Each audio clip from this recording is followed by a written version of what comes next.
Aaron Boyd with Federal Times. We're at Black Hat 2015, and today I'm talking with Wallace Sand from Forescout, the federal CTO, talking a little bit about the state of federal civilian cybersecurity and what Forescout is doing with the CDM program to help improve that.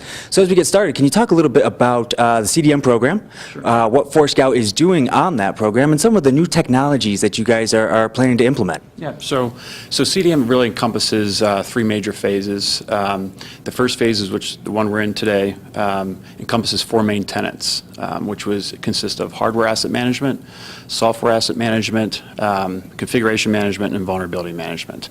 The role that Forescout plays is to be the foundation layer of the hardware asset management tenet.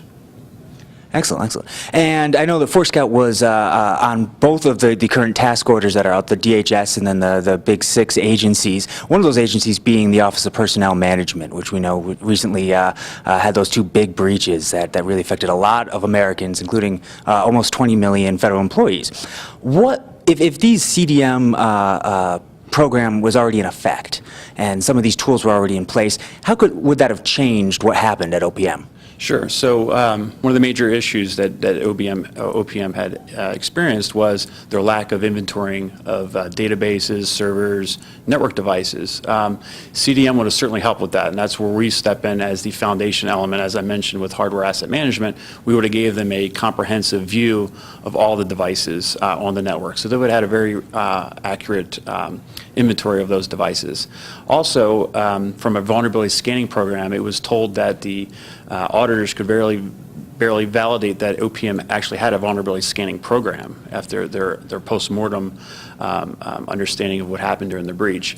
Part of CDM is to bring forth vulnerability scanning technologies. So the combination of the two will have certainly helped them put them in a better spot than they were just past a few months ago. After we move past CDM, what's next to really shore up federal cybersecurity? What more do they need to do? So if you look at how CDM was designed, it's really creating these silos of tenants: hardware asset management, software asset management, et cetera. The next phase of it is going to be to share information across those various tenants, because as we all know, building context within the cyber threat landscape is certainly going to be important in order to protect itself. The goal behind CDM is really just to do the best practices, right? There's not really any new technology being introduced to CDM. It's more of doing a good health and hygiene within the enterprise. Beyond CDM is going to be all about context and sharing this information to truly protect the enterprises. Thanks for being with us today. You can read more about this on federaltimes.com.